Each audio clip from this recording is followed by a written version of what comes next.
hear you. Hello?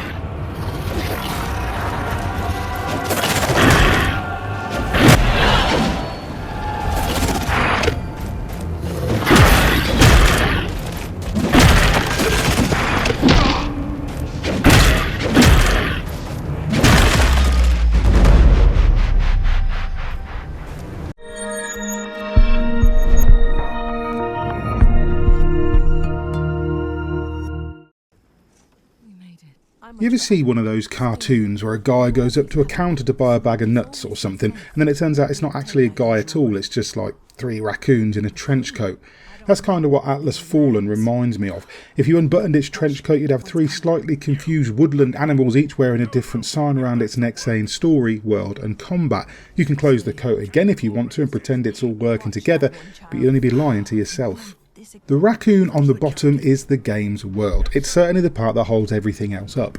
The world of Atlas Fallen is an intriguing one. It's a sci-fi fantasy desert world ruled over by a greedy, capricious god called Thelos, who has enslaved the population and keeps them in thrall using the Watcher, a gargantuan entity that sits ever in the sky watching the world below.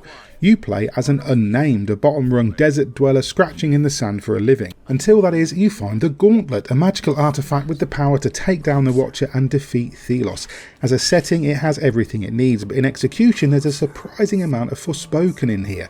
From talking wristwear that likes to hold you up for conversation to a huge world that fails to contain all that much worth exploring, the comparisons are both unflattering and undeniable.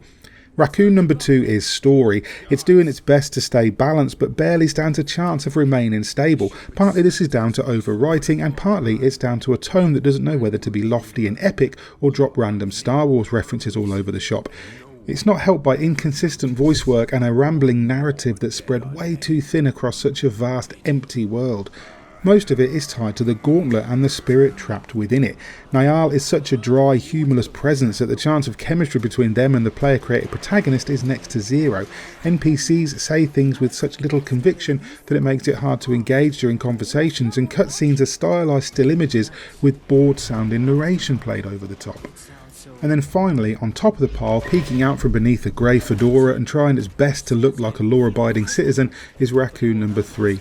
See, combat is the face of Atlas Fallen. It's the flashy bit that's supposed to sell the illusion, but really it's just as confused as everything else and has no idea how to play its part. On the face of it, it's impressive enough, but again, like Forspoken, if you dig deeper, it's just all incredibly loud and incredibly messy. The Gauntlet itself has a cool system. It can shapeshift into 3 different weapons thanks to its sand whip ability. There's a blade on the end of a chain, a huge axe hammer and a pair of fighting mitts. You can have any 2 of the 3 equipped at a time, and then you can use magical essence stones to equip a series of skills, abilities and passive buffs that can be triggered based on your momentum level. Momentum is earned by dealing damage and either dodging or parrying enemy attacks. At each level of 3, you'll access the next block of skills and passive, so it pays to fight well and hold your momentum until you reach that 3rd level. The problem is that Atlas Fallen's combat is an imprecise, often janky mess.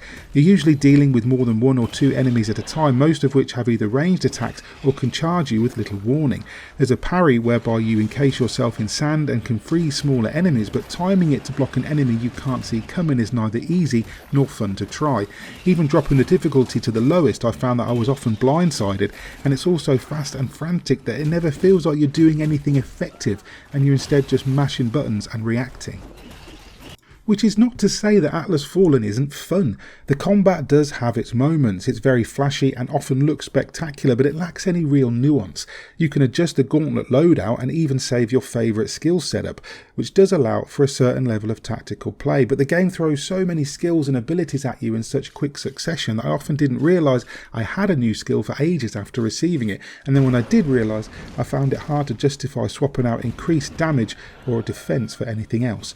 You can also play through the whole of Atlas Fallen in co-op, and there are many skills and abilities that complement this. It certainly doesn't make combat a pushover, but it can make solving some of the puzzles easier and quicker, and exploration is also more fun with a friend simply because there's someone to talk to while the game is being all po-faced and lofty. When facing bosses, you have to destroy their body parts a bit at a time to kill them, which adds an even thicker layer to the wobbly blancmange that is the combat. You can target lock the individual body part, but when you're zipping around like a pissed off mosquito, often staying airborne for extended periods of time, it's hard to keep a sense of weight and distance.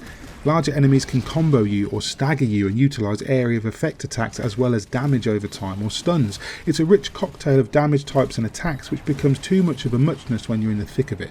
The engine too struggles to keep up, and big fights or busy areas tank the frame rate. This combined with regular texture popping becomes a pretty noticeable issue, especially as every texture is just more sand or sand coloured stone. I had a lot more fun in between combat encounters sand surfing around the world looking for points of interest. The Gauntlet can raise buried items like platforms and chests, or the magical fast travel anvils that let you upgrade your Gauntlet, essence stones and armour. Later you'll receive the ability to crush orange glowing doors and chests. There are puzzles to find and solve, enemies guarding unique upgrades, and NPCs everywhere offering side quests and odd jobs for money, although money's called tribute, or cosmetics with which to alter your armour's appearance. But there's so much empty space in between that travel without the anvil is a dreary process. You'll spend a lot of time just surfing to places and it loses its appeal quickly. Again, there's also kind of too much going on at the same time. The world lacks any real sense of structure, it's just massive spaces filled with sand and ruins, bookended by settlements that offer merchants and usually the next story beat. There's little sense of direction or design, and you just kind of stumble upon things that are either too densely packed or confusingly explained. For example, there are animals marked on the map that you can track and follow to hidden caches, but if they see you they get spooked and run. It's weird and clumsy and really quite hard to stay hidden, and I could never manage to pull it off. Eventually I just stopped trying altogether and ignored them. But there are also idols to smash, timed puzzles to solve, treasure maps to follow, roaming bosses to tackle and secret upgrades scattered all around. It's not fully open world, but each area is large and populated with secrets and treasures.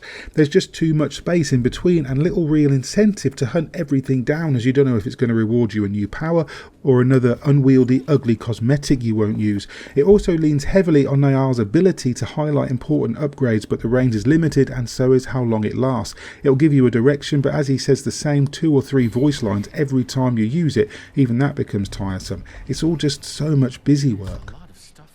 But Atlas Fallen is not a bad game. There's a commendable level of ambition here, but it's let down by some sloppy execution in almost every department. Graphically it's okay, but enemy design is kind of one note, and each environment is another version of the same desert. One's underground, one's a little bit greener, but there's still big bowls of sand dotted with jutting ruins and glowing lights to investigate. If the combat was a little more precise and impactful, I'd be ready to recommend Atlas Fallen more heartily. The open areas do more harm than good by artificially extending the playtime, but there's room for completionists to go nuts if they want to.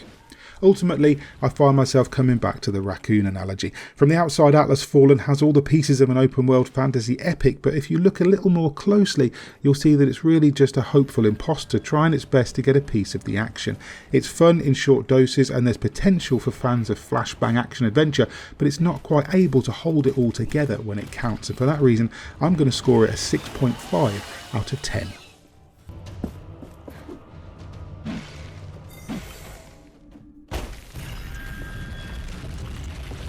Hi there, hope you enjoyed that review of Atlas Fallen from Deck 13 and Focus Entertainment. If you did, please hit like and subscribe. Maybe tag that bell icon too, so you're kept up to date with everything we post going forward. And if you want to support us via our Patreon, you can go ahead and do that. We appreciate everything that you guys do for us. In the meantime, I've been Mick Fraser for God is a Geek, and you guys have been lovely.